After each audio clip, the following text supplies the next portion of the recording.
Bye. कौन थी वो? मेरी नई दोस्त। नाम क्या है उसका?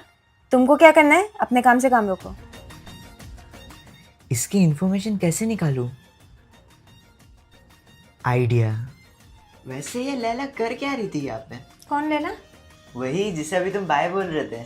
उसका नाम लैला नहीं ज़ारा है।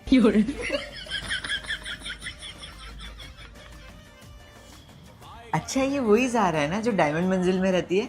नहीं, ये तो गैलेक्सी अपार्टमेंट में रहती है।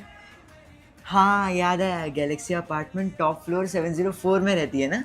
नहीं, ये फर्स्ट फ्लोर 101 में रहती है। ओके। दीदी सुनो, हम्म? शायद तुम्हारे फ्रेंड ज़ारा का कॉल आ रहा है मेरे मोबाइल पे। किस नंबर से? 123456।